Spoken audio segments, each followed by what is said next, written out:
नमस्कार दोस्तों, स्वागत है आपका द ग्राउंड रिपोर्ट में। मैं हूं समीर आत्मज मिश्र। अयोध्या में राम मंदिर में चढ़ावा चोरी का मामला, सरकार जितना कोशिश कर रही है कि उस पर वो पर्दा डाल दे, तो वो और ज़्यादा उसमें से जो एक तरीके से कह लीजिए कि जो दबे हुए रहस्य हैं वो भी निकल कर अब बाहर आ रहे हैं। दबे हुए रहस्यों का मतलब ये है कि अभी तक केवल चंदा चोरी या चढ़ावा चोरी की बातें हो रही हैं। चढ़ावा चोरी को लेकर पुलिस अपनी कार्रवाई कर रही है, रोज़ वहाँ पर कुछ न कुछ कार्रवाई हो रही है। कल रुपयों की बरामदगी दिखाई और वहाँ पर पूछताछ की जा रही है। जिन 8 लोगों को पकड़ा गया है, कर्मचारियों को 80 लाख रुपए के करीब बरामद किए गए हैं। यानी ये लोग, इन सब के बावजूद इतना पैसा इनके घरों पर रखा हुआ था। बहरहाल उस जांच में क्या निकल कर आएगा, 1100-1200 डॉलर भी वहाँ पर बरामद किए गए हैं।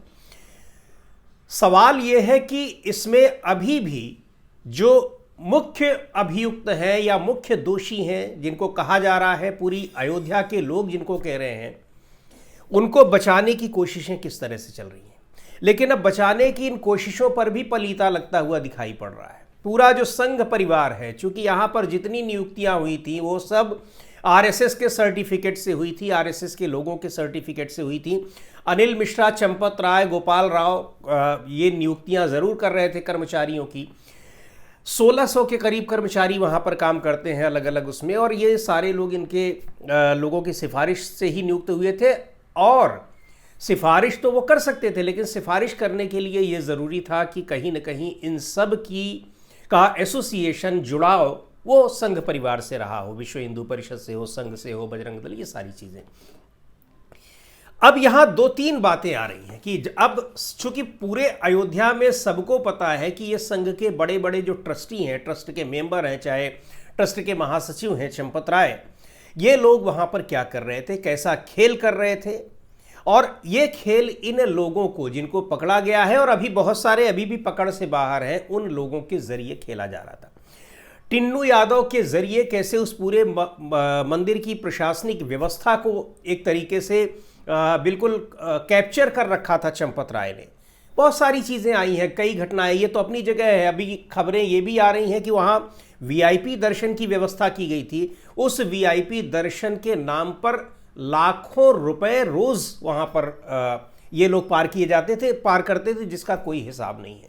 वो टिन्नू यादव और जो ये लोग पकड़े गए हैं, चाहे वो लवकुश मिश्रा है और रमाशंकर मिश्रा है, जो भी वो 8 लोग हैं सारे के सारे, ये पूरा का पूरा एक गैंग की तरह से काम करता था। एक बार फिर आपको बता दूं कि ये केवल यही 8 नहीं है, कर्मचारियों में भी ये मुख्य रूप से है। ये सिस्टम, ये तंत्र बहुत लंबा चौड़ा है, पूरा फैला हुआ है। बैंक के कर्मचारी भी उसमें शामिल हैं, और सबसे बड़ी बात तो ये कि बाहर के लोग सबसे ज़्यादा यहाँ शामिल हैं। अब यहाँ मुख्य जो सवाल उठ रहा है कि आखिर चंपत राय, अनिल मिश्रा, गोपाल राव ये जांच की जद में क्यों नहीं आ रहे हैं। हालांकि कहा जा रहा है कि अनिल मिश्रा से भी पूछताछ की गई है, गोपाल राव से भी पूछताछ की गई है, चंपत राय से भी की जा रही है। चंपत राय का इस्तीफा भी आया है, इस्तीफा किसी ने नहीं देखा है।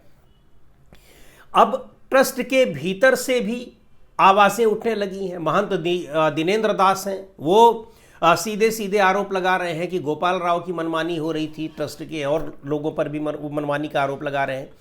यहाँ एक बड़ी महत्वपूर्ण जो बड़ी बात दिखाई पड़ रही है, वो बड़ी खबर आ रही है कि इस मामले में, क्योंकि ये सवाल सबसे पहले पूछा जाएगा कि अगर ये चोरी हुई है, एफआईआर भी नहीं हो रही है, ये सब क्यों हो रहा है, एफआईआर का मतलब कि इन लोगों के खिलाफ क्यों नहीं हो रही है, तो उसके पीछे उसमें फिर जाहिर सी बात है कि राज्य सरकार की भूमिका भी आएगी।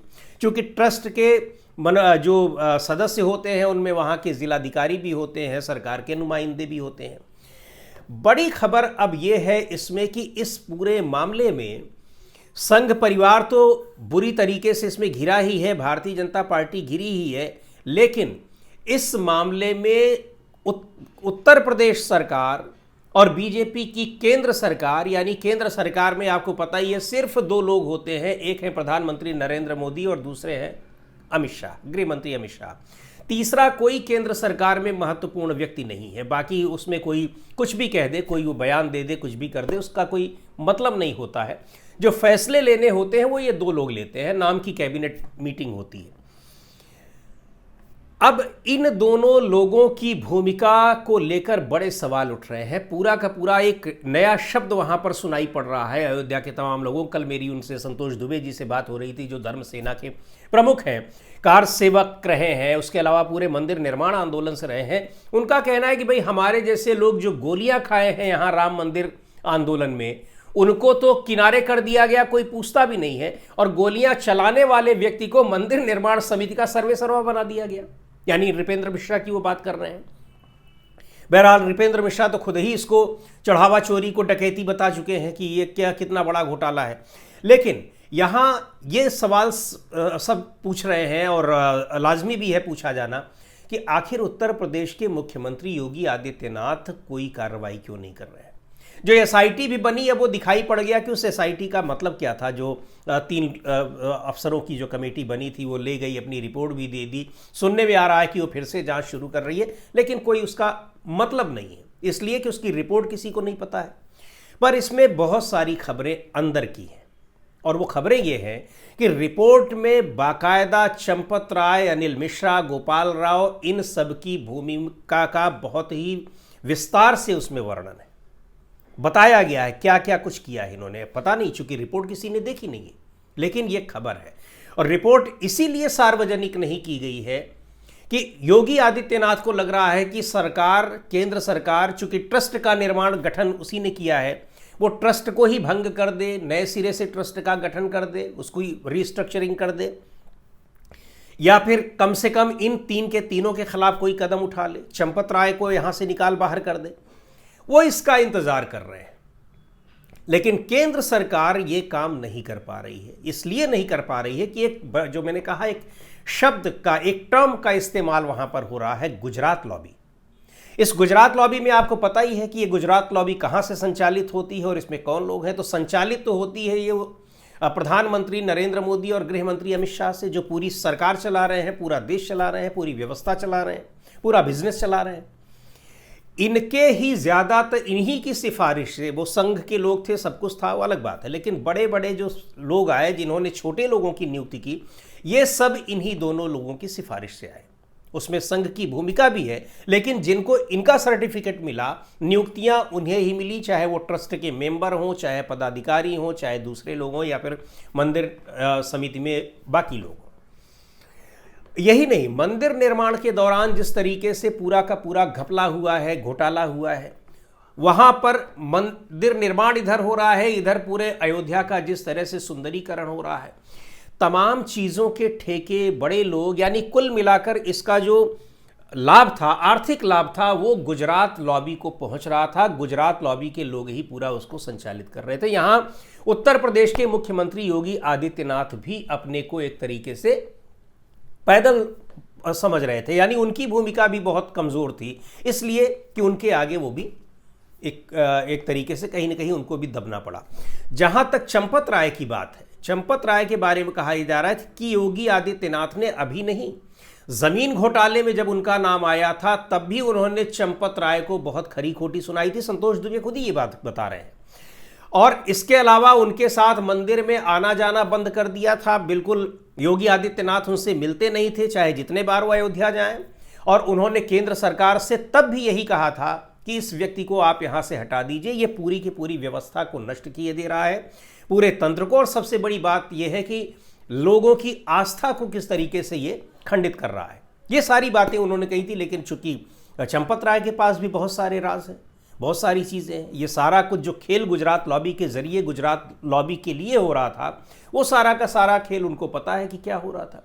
तो अब गुजरात लॉबी को भी ये कहीं ना कहीं ये डर है, हालांकि उनको अब किसी बात का डर नहीं है, क्योंकि वो जिधर लोगों को मोड़ देते हैं, लोगों के दिमाग में उन्होंने जिस तरीके की चीज़ें भर रखी हैं कि वो उधर मुड़ जाते हैं, फिर भी कहीं ना कहीं कुछ डर तो होगा। हालांकि अब गुजरात लॉबी भी चंपत राय को इस तरीके से अगर वो बदनाम होते चले जाएंगे तो फिर उनको किनारे लगाकर बहुत आराम से सारा ठीकरा उनके ऊपर फोड़ देगी, ये भी कहा जा रहा है। क्योंकि इतनी बदनामी के बाद अगर केंद्र सरकार के ऊपर या किसी भी पदाधिकारी के ऊपर या प्रधानमंत्री के ऊपर या गृह मंत्री के ऊपर अगर वो कोई आक्षेप लगाएंगे तो सीधे सीधे तब तो ये कह दिया जाएगा कि आज आपको निकाल दिया गया तो आप ये सारी बातें कह रहे हैं। तो ऐसा लग रहा है कि केंद्र सरकार भी उसी का इंतजार कर रही है। लेकिन मुख्यमंत्री योगी आदित्यनाथ ये बिल्कुल स्पष्ट कर चुके हैं कि इस व्यक्ति को यहां हटाइए। अच्छा, ये जब चर्चा आई ये घोटाले, चूंकि ये घोटाला अभी नहीं आ रहा है, ये 6 महीने पहले से ही इसके बारे में शिकायतें जा रही हैं। आपको पता ही है कि कैसे वहां के जो मुख्य इसकी जो व्यवस्था को देख रहे थे, यानी जो अकाउंटेंट थे, उनको कैसे निकाल दिया गया जब उन्होंने शिकायत की।